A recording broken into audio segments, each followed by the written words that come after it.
Wow. Thank you. I'm here today to talk about a crisis in information security. I believe we have a crisis, and I believe it's a crisis of credibility, where we have no credibility because we have no data.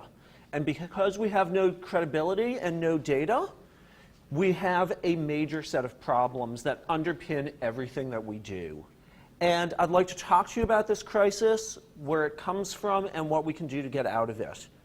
I do want to say that these opinions are mine. They don't represent Microsoft, any US investment bank, Wikipedia, or any other source. They do reflect a lot of what Andrew Stewart and I wrote about in the New School of Information Security. So I believe that we have a problem, that we have this crisis. When NASA tells the astronauts to wrap this box in socks, people believed them. The astronauts did it, they survived, they got back to Earth. But when we go to people and we say, you need to do this thing to protect yourself, they don't believe us. They say, nah, you've been telling me this for years. Management doesn't believe us. If you work in network operations, some of the people you work with don't believe you.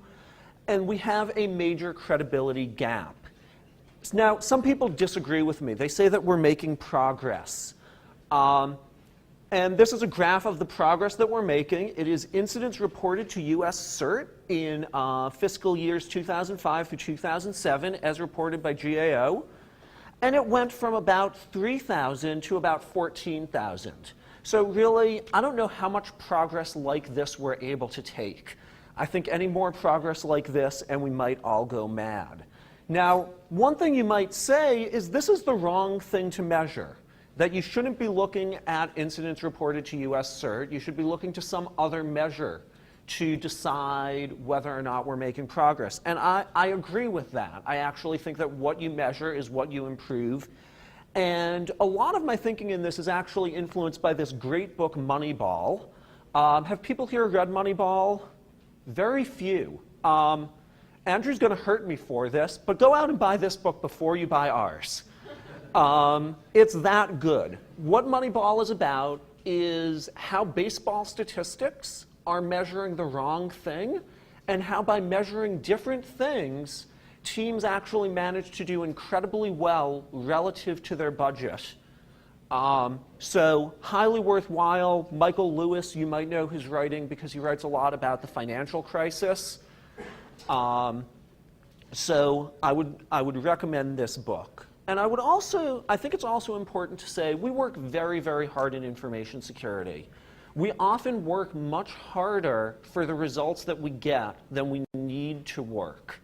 We drive, we push, we try and get ourselves up the hill. And I apologize if you can't quite see the image. It's a guy pushing a ball inside a little hamster wheel, trying to make it up an inclined plane. And he's not getting very far. But people solve really, really complex problems. I believe that the sort of problems that people have solved out there in the world are larger and more complex than many of the problems we face in information security. This device, this is a picture of an astrolabe. It's designed to predict the movement of the planets. And these were constructed during the Renaissance. They were constructed before computers by people who, very much like watchmakers, they built these complex devices with which they could make these predictions. And figuring out where the planets are going to be is an incredibly useful thing if, say, you're trying to navigate or predict when an eclipse will happen. And people solved these problems before their computers. Kepler figured out laws of motion. And he did this based on observations of where the planets were that people took through telescopes that are worse than what you can get for $50 at a toy store today. The telescopes that were available were awful. The data transmission was incredibly poor. And he figured out that every planet moves in an eclipse around the sun, but that the speed of the planet is based on the line moving through an equal area of the eclipse over time. And the squares of the orbital periods of planets are directly proportional to the cubes of the semi-major axis of the orbit. Everyone understand that? Everyone confident that you could do that without a computer? You could. And it's not just mathematical problems which we can solve without computers by applying ourselves. Smallpox is one of the, if not the deadliest disease in history. In the first 79 years of the past century, 500 million people died because of smallpox. 15 million people a year were dying in the 1960s. Half of all of the blindness in Asia was a direct result of people surviving smallpox and losing their vision. And what's, to me, is most interesting is that I chose the year 1979 because that was the last recorded instance of smallpox. And this is the unfortunate gentleman who was the last person in the world to suffer from smallpox in the wild. There was one other case in a lab in Britain after this. And we conquered this disease. We put an end to it through effort. And this is not a technical problem. This is a sociological problem. It's a medical problem. It requires changing the way people behave. It requires changing the way people think about the environment around them. And this is really similar. I'm talking about this because we have both technical and non-technical problems in information security. And it's important to understand that the tools which we have used to solve problems out there in the world can be applied to information security, whether it's convincing people to not leave their machine unlocked, whether it's figuring out better defenses against buffer overflows. There are ways we can do this, and at the core of this is the scientific method. The scientific method, you've got Isaac Newton observing the apple falling and thinking, what does that mean? What does it mean for an apple to fall? What does it mean for Katie to be eating an apple in my talk? But we observe. As people, we observe. And sometimes as we observe, we need instruments to make those observations. And we've got up here strobe photography, which proved horses actually leave the ground. This was a bet. Fascinating little story.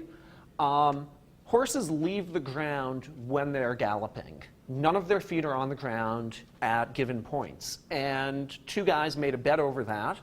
And in order to settle the bet, one of them went out and invented strobe photography. Because how else are you going to figure out where the horse's feet are if you can't take precise measurements? So some of these are a little more complicated. I have a side interest in the history of science. You sometimes have to arrange your observations. And this is the oil drop experiment, which some of you may remember. The mass of the electron, or the charge of the electron, was figured out by creating this vacuum chamber through which you drop oil mist and you adjust the electrical charge on these plates. And at some point, you get a drop of oil floating in between these two plates. So this is not a simple machine. This is not a simple device that we used, but people were interested in what's happening and built devices that allowed them to analyze the questions which were of concern to them and figure out the electrical charge on an electron, which helped us build things like computers and PowerPoint and projectors that allow me to put this up on screen without one of those little slide projectors that we used to have. So in a nutshell, the scientific method is at the heart of all of this. And in a nutshell, what the scientific method is form an interesting hypothesis and find a method to test it. And when you test it, you are looking to prove that you are wrong, that you have a hypothesis that is wrong, and you can demonstrate that it's wrong through some form of experiment. And the really interesting hypotheses are surprising, they're broad, they're predictive, and they're testable. When Darwin wrote about evolution by means of natural selection and the survival of the fittest, that was a really surprising hypothesis to some people back then, and perhaps even today some people have problems with it. it's also really broad. We can look at evolution not only in natural life, we can look at evolution in artificial life. There's a whole field of genetic fitness of software. You can look at evolution. People have applied it to societies. It's a really broad hypothesis, and it allows you to make predictions, which you can then test. You can say, for example, if we have a wave of pollution that turns all of the birch trees black, all of the moths will also turn black. And in fact, in England during the Industrial Revolution, exactly that happened. The moths turned color because the light ones, which used to be very evolutionary fit, would fly up against the polluted tree, be very visible to a bird, and be eaten. And so you try and find a method of testing your observation, of proving it wrong through either observation or experiment. And I'd like to compare and contrast that a little bit with what I call the security method, which is you form an interesting hypothesis, you advocate for it really loudly, you claim it's a really, really big problem. Say, wireless networks, insecure. This has worked really well. I can no longer log into my neighbor's wireless networks, which when you're traveling around is a real pain in the butt. It's not clear if anyone is actually any more secure, but people advocated for this problem. And another part of the security method is giving things cutesy names. Examples like spear phishing and whaling. Does anyone outside the security industry actually understand what you mean if you say whaling? They understand phishing through perhaps massive repetition. But whaling was really, to my mind, it's putting out a cutesy name for a problem. And what never really happened is any form of testing. No one ever said, how big a problem is this? How widespread is this? How impactful is this? Why is this meaningful? But it had a really good, cute name. And if we are going to make progress in security, I believe we need to start testing our ideas. We need to start testing our assertions. We need to start testing what we're doing and admitting, beyond admitting, hoping we can do better. Because by and large, when we go out there and say, I'd like $500,000 for this or $1 million for that, our management says, why should we give you this money? And we say, well, because we think it will make things better. And that's not good enough. It is not working, it's not functional, and we can do better. So I'd like to look a little bit at some possible data sources. I'd like to look at surveys and the trade press, vulnerability data, because some people have actually said to me that we actually have a lot of data. And they've put some of these things up there as ideas. And so before I actually talk about these, I'd like to actually ask the question, what is good data? What do we actually want our data to be? We'd like our data to be reflective of reality. We'd like it to be broad. We'd like it to be accurate. We'd also like it to be testable. And so when we look at something like surveys, surveys are great instruments for finding out how people feel. Do you feel the president is doing a good job? Have you read this book, right? I got sort of accurate data. It was interesting. 2 people raised their hands, and then another couple sort of raised their hands later on. So maybe that's a memory effect. Maybe that's, oh yeah, I did read that book. But surveys aren't if you ask a question like, is security awareness training a good investment? A survey will tell you what people believe, but what people believe is shaped by previous surveys. It's shaped by our expectations. It's shaped by the fact that I went and argued for a budget to do security training, and now I darned well better say it's effective. So I think there's a lot that surveys can tell us, but they really don't get to the question that I'm really interested in, which is what is effective security practice and what is cost-effective security practice. the trade press does some good stuff. They help communicate about what's going on. And this is not a critique, this is an observation. The trade press is interested in selling copies of what it is they're writing. The more controversial it appears, the more likely you are to click on it. It's human nature. They understand that because they are working to work through difficult economic times. And so rather than really, or excuse me, because there are some good security journalists, some of them are in this room, and I'm not critiquing them. But as a group, I believe they are motivated to really go and look for the controversy, look for the exciting story, and sometimes being effective is boring because nothing went wrong and there's no good story to report on. Sunny Day in Paradise doesn't sell newspapers. It might sell travel, but not newspapers. So vulnerability data. Vulnerability data is another really interesting source of data that we could look to. And I love vulnerabilities. I love exploit information because implicit in the idea that here is proof of concept code is a scientific test. The hypothesis is this system doesn't have any buffer overflows in it. The experiment is the proof of concept. You run the proof of concept, you see what happens. And that is, in a nutshell, the scientific method. Now, we might decide we want a better hypothesis. We might want a hypothesis like this system will resist attack by a skilled attacker for 6 hours, 6 days, 6 months. We might want a hypothesis that this system can be configured and deployed by a system administrator or a CISSP and operate for a year without causing substantial vulnerability. That's a broader hypothesis than this system doesn't have any buffer overflows. It's also an important broad hypothesis with an impact which is relatively easy to tie back to the business question at hand, which is this a good investment?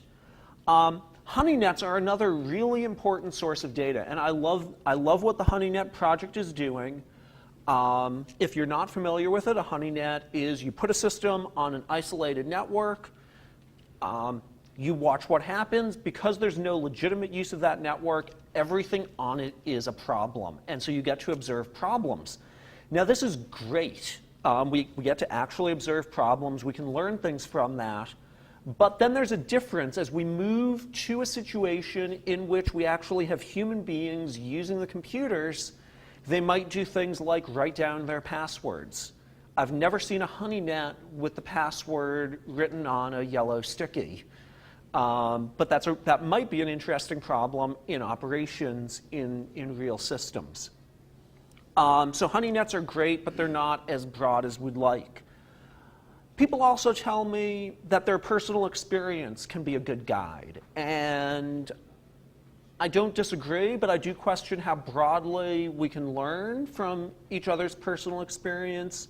I question how effectively we share information, and I question how well we actually distinguish the organizational environment in which doing this worked, and then bring it into a different environment, and it doesn't work as well.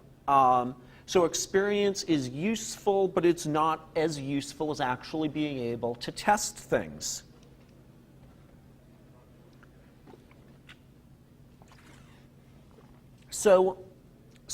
I believe that we want more and better data so that we can actually go ahead and test hypotheses and disprove them. That the core of getting away from a crisis is this ability to test and disprove ideas. That until I can say, until I go from being able to say, that's the worst idea I've ever heard, to being able to say, that's the worst idea I've ever heard because when I put your system in front of 100 people, not one of them could actually operate it successfully. Those are very different statements. The first is opinion. It's personal. The second is, I ran this test of something we care about, and what you are trying to propose will not function in an environment that has people like those 100 people. And we cannot do that for almost any system or interesting question in security today, and it is killing us. We need to address questions of what causes security pain. We need to understand, is it the Russian business network? Is it the script kiddie who takes Metasploit? Is it the Uber hacker? Is it espionage? What fraction of incidents for your organization are caused by each of these? Does anyone have an answer? No. We don't know these things, and without knowing these things, when we go and talk to management, they say, well, I just read this article. How many people have gotten this article out of an airplane magazine from an executive with a note on it saying, what are we doing about this? And some of you are grimacing. I won't say anything more. So the final, I think another key question, the final key question that I want to ask is, for any given proposed method of spending money, how effective is it going to be? And I'm including insurance in that. You know, maybe there are security problems which we should just insure away because the cost of addressing them is so high and the impact is relatively small that we should just buy insurance to take that money, to take that cost. Until we actually can test and analyze and share that experience, we will not make progress. And we won't make progress in part because when we go to the people who control the purse strings, they're going to ask questions like these, and we're going to we are going to continue to say, oh, I don't know. And they're going to continue to say, come back when you do. I'd like to talk about another book that really inspired me a lot. Just some of the feedback that has been so far. Some of the questions that have come up have been, so what key performance indicators, what metrics would you say? Sort of what key performance indicators or metrics would you say that people should be collecting?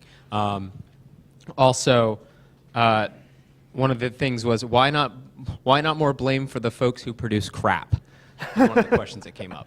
Okay, so I'm actually going to go into answering the first question through the second half of this talk. What should we be doing? And the reason I don't think that we should be blaming people for producing crap is I've been working in software since 1991, and there's been a lot of crap in that time. Back in 1991, I had crap from a bunch of Unix vendors who sold me things like NIS, who took years to produce updates. And I think that historically it's been very, very hard to assess what the good investments to produce more secure software are. Now, I will say that I'm a little bit biased. About a little under 3 years ago, I joined Microsoft's Security Development Lifecycle team because I actually believed then that Microsoft is doing good stuff in this area, and I wanted to be a part of it. For me to say that now, you might believe I'm biased, but I don't think I would have gone and taken that job if I didn't think that the work we were doing is effective.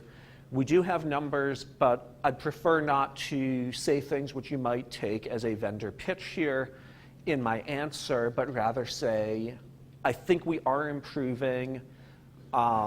If you want to talk afterwards about how fast we should be improving versus how fast we are improving, happy to have that discussion.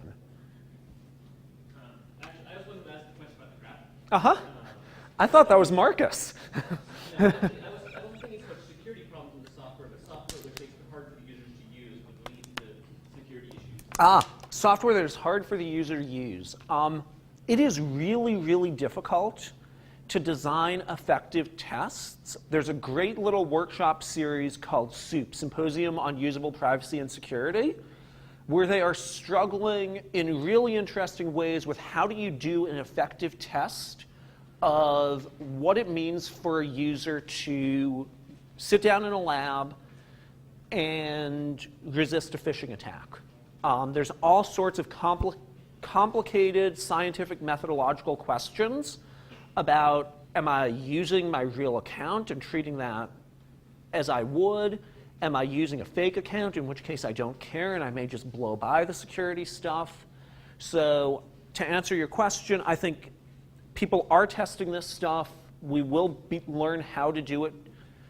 We are starting to learn, but it's a long, slow process. So, I was going to talk about Jon Snow and cholera. This is another great book by Stephen Johnson, and it's the story of the 1854 cholera epidemic in London.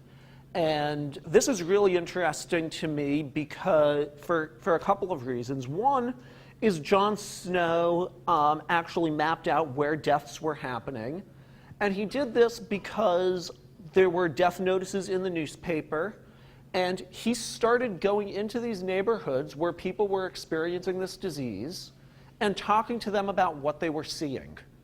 And he did this at tremendous personal risk. Cholera was striking down healthy adults. It killed in a couple of days, and nobody knew what caused it. The leading cause was something like, the leading belief in what caused it was miasma, something like swamp gas.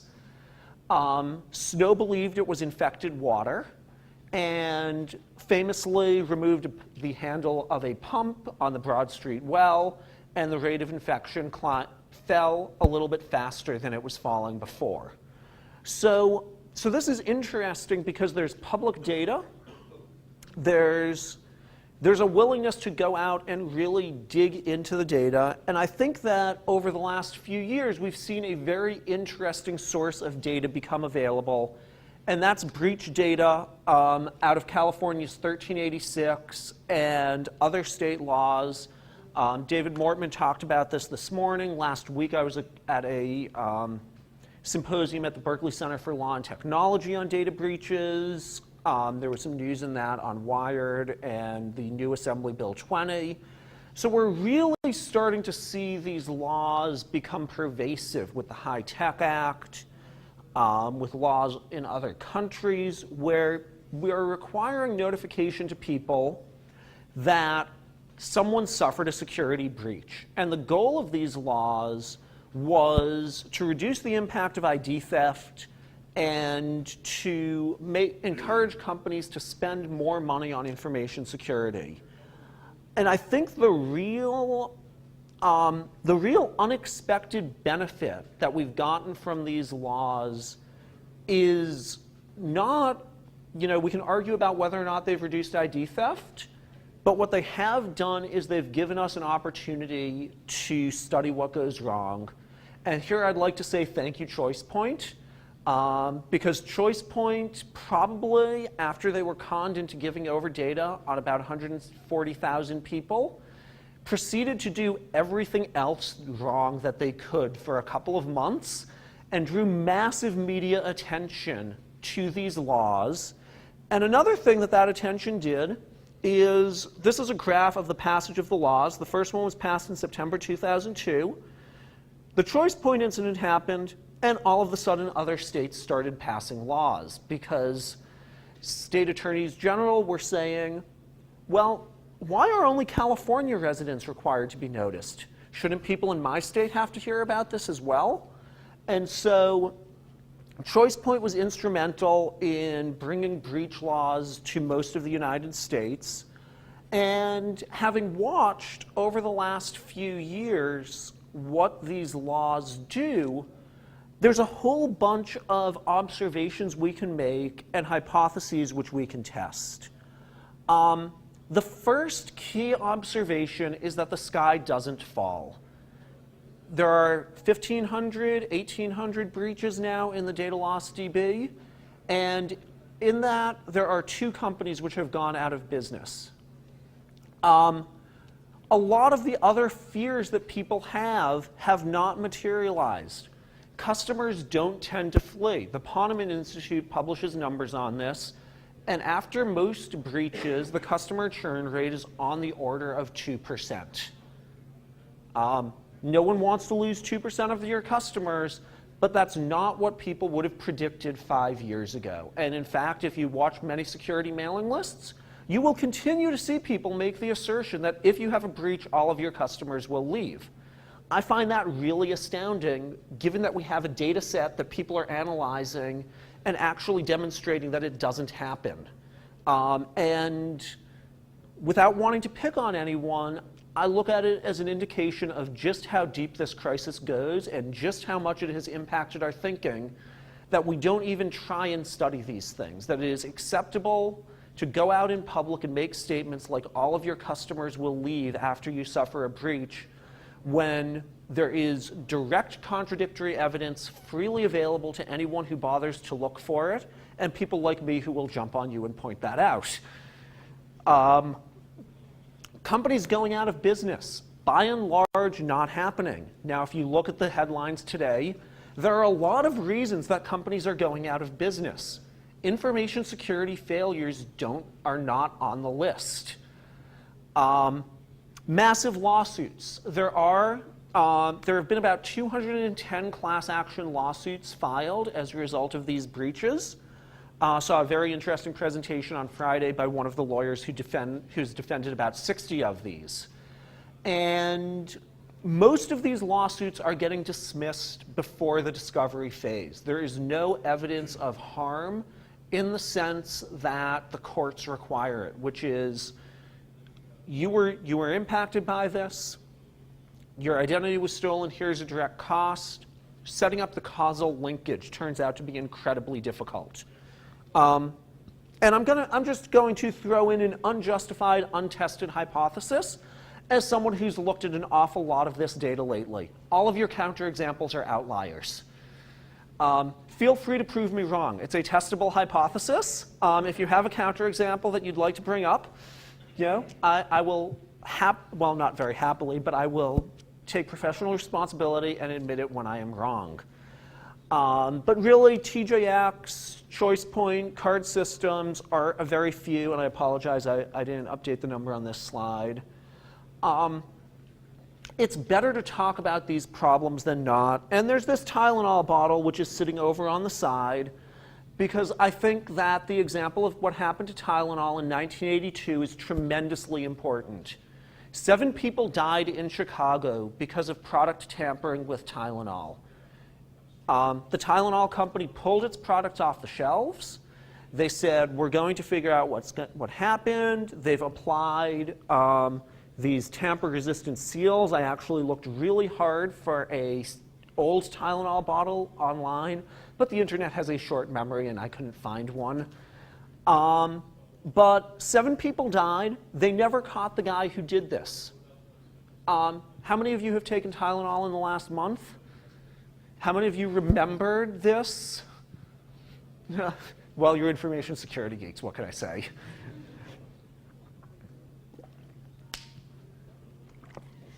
Yes? Why should we assume that this is simply the case that we haven't reached the tipping point? So what we're seeing up now are in fact anomalies. There will be some breach that will in fact cause all of these things to happen. As a scientist, I look at what I can see. I hypothesize about what I might see. Given the breaches of personal medical records, of Veterans Administration, I have a really hard time conceptualizing of a scenario in which all of these things would happen. And even if I can conceive of them, I'm going to assert again that that would be an outlier. That we have a normal, which is defined by a data set. Yes, there are outliers on your data set. Yes, all of these bad things might happen to you, but odds are really good that they won't. But isn't that the black swan? I don't believe in the black swan stuff. I believe that probability curves have long tails.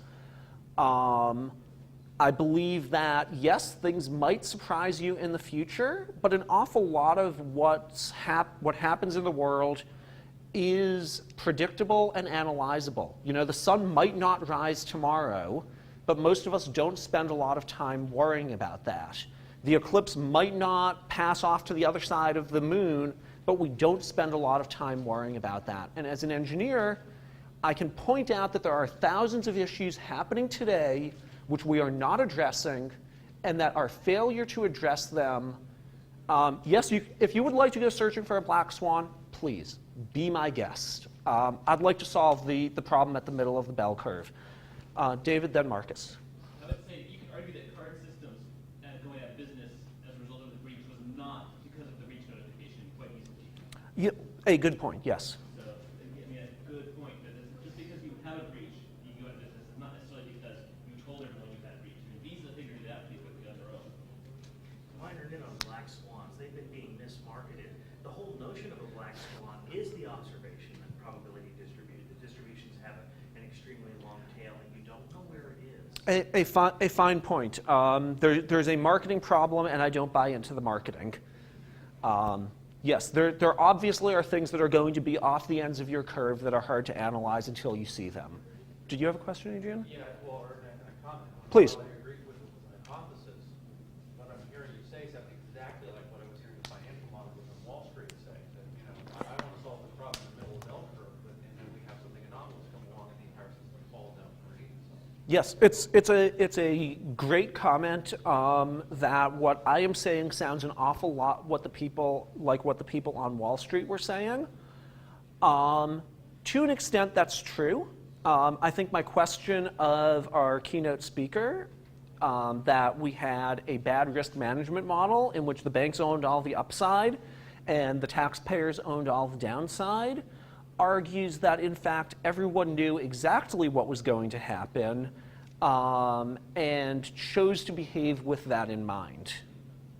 It's not any individual company that bears the brunt of it, it might be the system itself. I think we are bearing the brunt of it as a system. I think our inability to act, I don't want to say I would be happy for us to have the same problem as the financial markets, but I would be happier to know that we have some models that work most of the time, and to be able to estimate what the ends of the curve are and what happens in those situations, than to have no models at all. And there's always a risk. There was a great article in the New York Times a month or two ago called The Problem with VAR that talked about exactly this, that we forgot that there were those ends. Yes? I really like the idea of measurements and so on, but it just occurs to me that maybe breach laws are the wrong way. Yeah. Maybe what we need to just do is tell the financial industry, credit cards are going to have chip and pin. Mm-hmm. You're going to stop identity theft dead. Anybody who gives a loan to any other person without seeing them physically, they're present in front of them and checking their identity, cannot collect by any method and will be sent to jail for 20 years if they so much as send a debt collection notice. And those two measures would eliminate. Those two measures would eliminate a fair amount of financial system fraud, but they would not eliminate, say, industrial espionage. They would not eliminate breaches of medical information, which are not remediable in the same way. So I see what you're saying, but I believe information security is broader than identity theft. So, but actually, I'd like to your original point, I think, is very important. Breach laws are an awful way to get this data. They are the worst way I can imagine to get all of this data, except they happen to be working.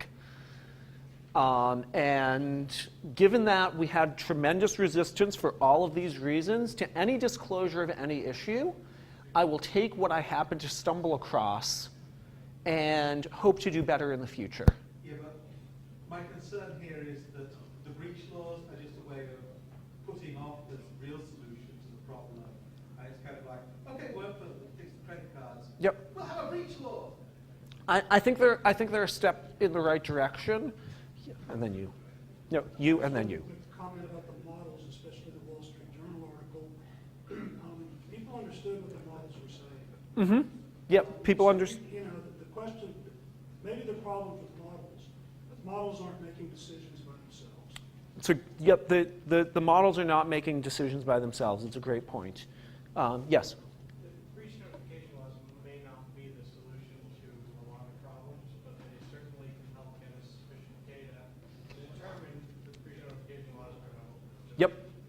absolutely. So I'd like to move on, and there'll be more time for questions.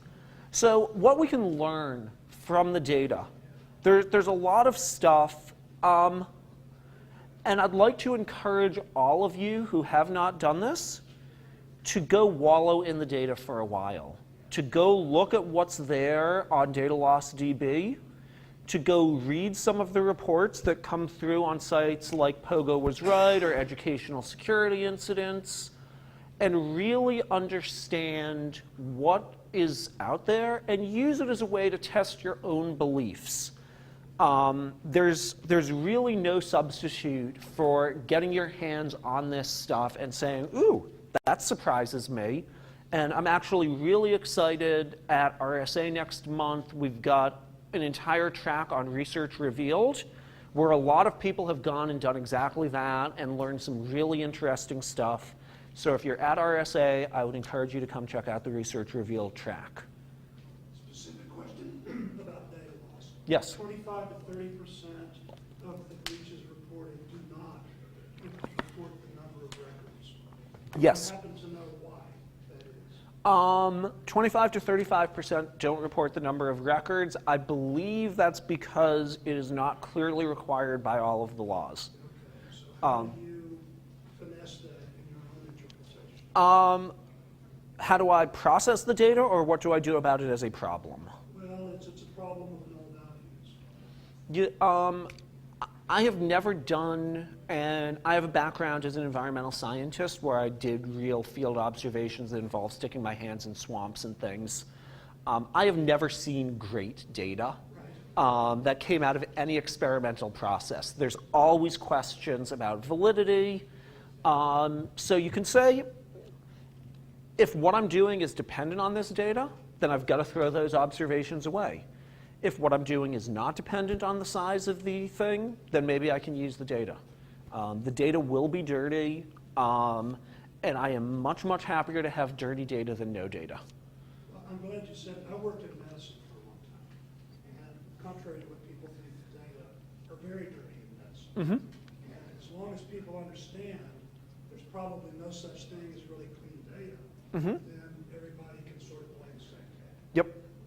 So this is just a sample out of the old URL, the CSV that the data loss guys make available. You can go and download this, pop it into Excel or R or S or Mathematica or whatever you happen to like to use to do data analysis and regressions, and find out what you want to find out. It's interesting, and this is early work that I did, but one of the things that I discovered when I was griping through this data is stolen equipment accounted for about twice as many incidents as hacking. Stolen equipment was about 38%, hacking was about 22%, and then there was this accidental web category, and these all came out of local newspapers where the story was always exactly the same. It was Alice was Googling her name when she discovered an Excel spreadsheet that had her social security number in it. And I'm really curious to know how those happen. Are those instances where someone puts the spreadsheet on the web not realizing that anyone can find it, that Google will pick it up? Are they instances where it's actually password protected when they put it up and someone changes the configuration of the system? Did they drop it on a share which is being exposed to the web and they didn't realize that? I would love to know more about how those go on. And the great thing is, really simple data lets us start asking questions like this. So there's some other causes of breaches. My personal favorite is chocolate.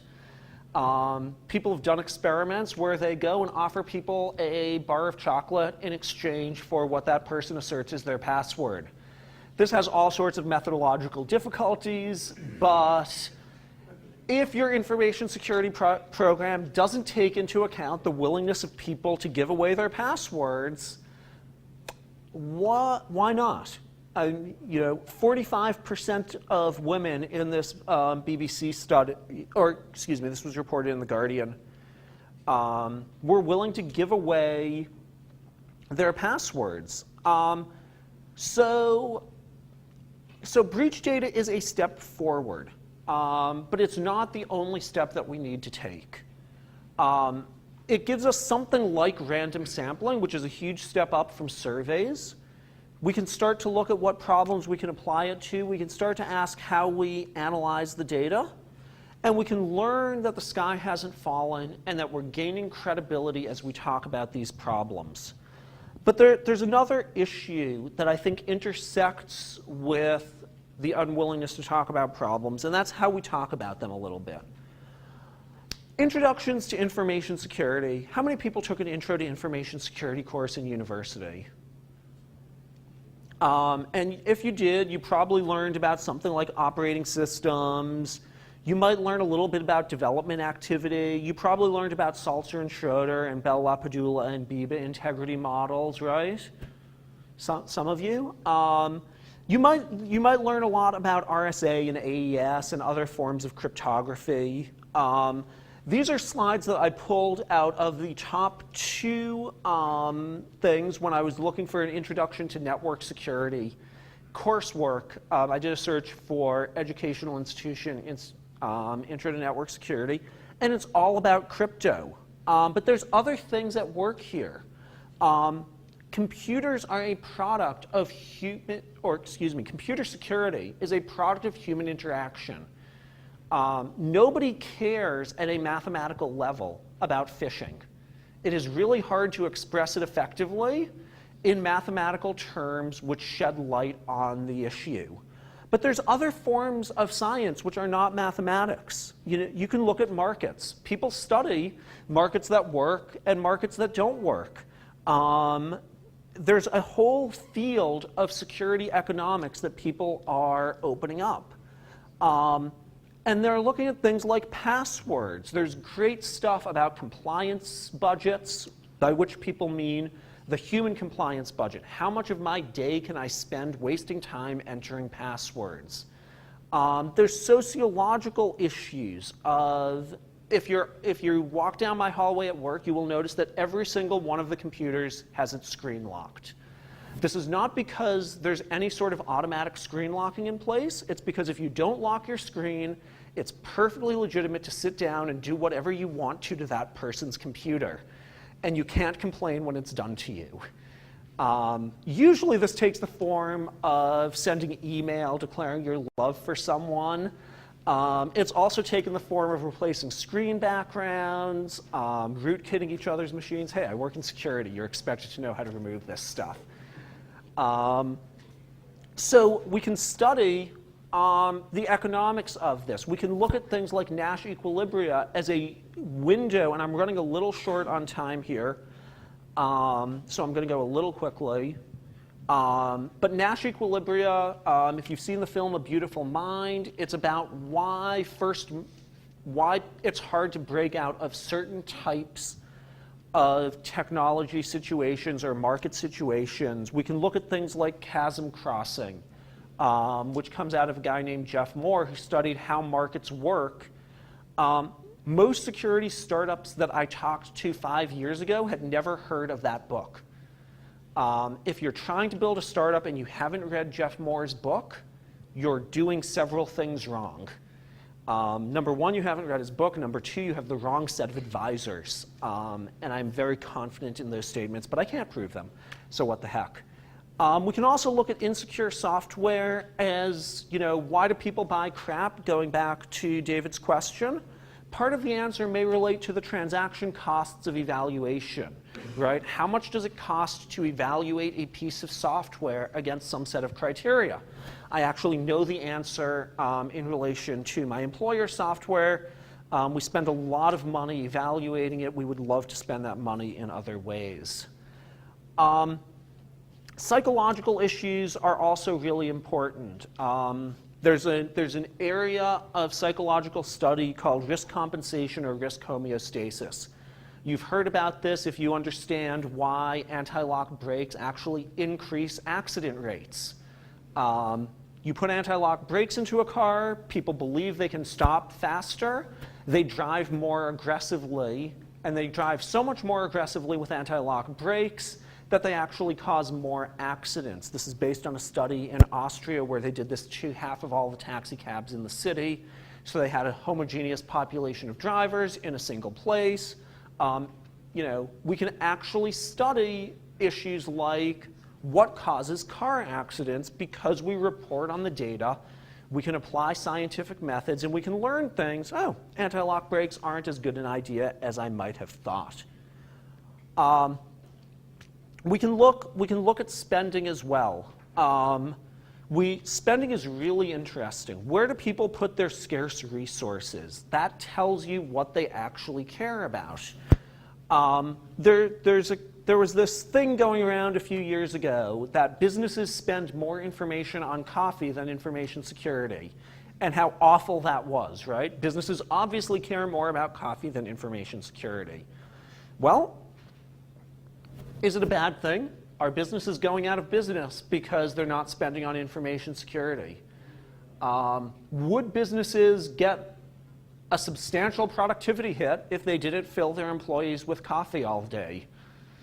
Maybe it's not such a bad thing. Maybe business allocation of resources is, if not what we would like, understandable, justifiable, and if we would like to change it, we are going to have to work to speak a language which the people who can change it will understand.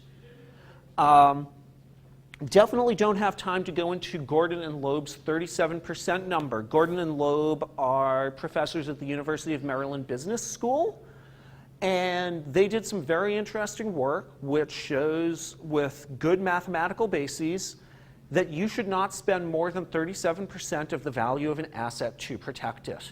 That surprises a lot of people who figure you can probably spend 75, 80, 90% and still be efficient. This is a justified number. This isn't something they pulled out of thin air, and I would urge you to take a look at the paper. So the road to utopia, it's long. It's a little hard to see what's off in the distance. People are people. Economic issues like externalities are not just going to go away. Human-computer interface issues are really hard. We are going to continue arguing about the meaning of threat and vulnerability for a while. But I believe that we can do better. I believe that there is a clear path that we can go down that will help us do better, that when we have applied these techniques in other areas of life, we talk about them because they work. And so, as I said, this came out of work that Andrew Stewart and I did in the New School of Information Security. And so I'd like to encourage all of you to join us. It's not something we created. It's something we tried to put a little bit of a label on. And I'd like to encourage you to join the New School by gathering good data, by sharing it, by analyzing it.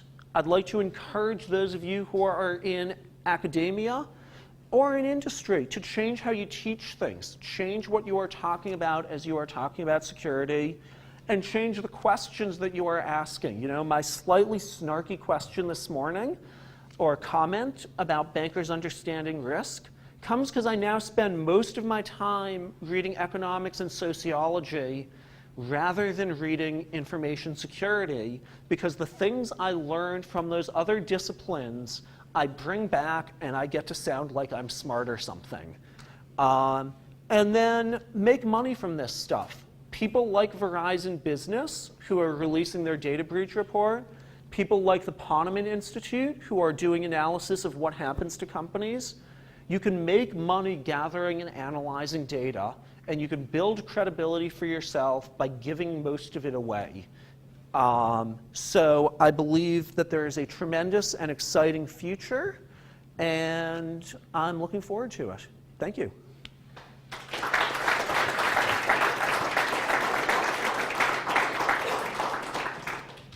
So one of the, there was a lot of mention about the data loss DB being probably one of the best sources of data that we have, but not, certainly not the most, I mean, certainly not comprehensive. What other sources of breach data or data loss data would you point people to?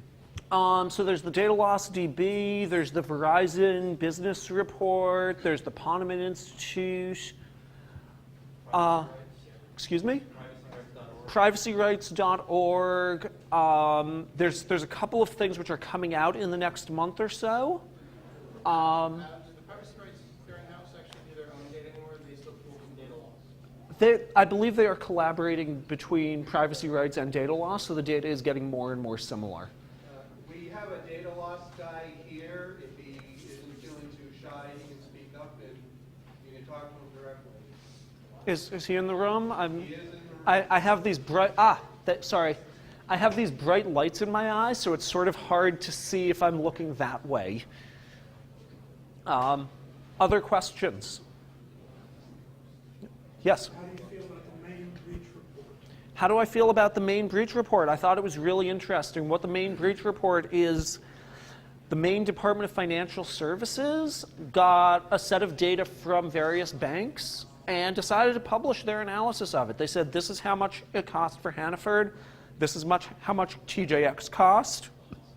And I somewhat famously misspoke because one of the interesting things out of that report was that per abused account, not per account, but per abused account, the criminals were taking about $450 per card they had stolen.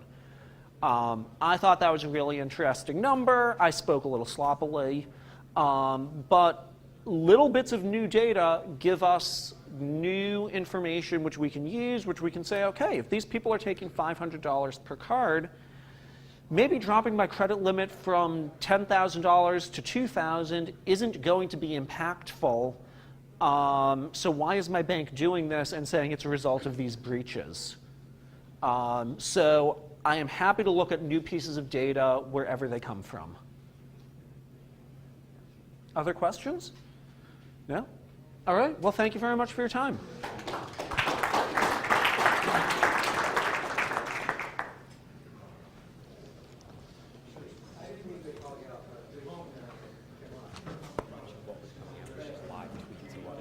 Okay.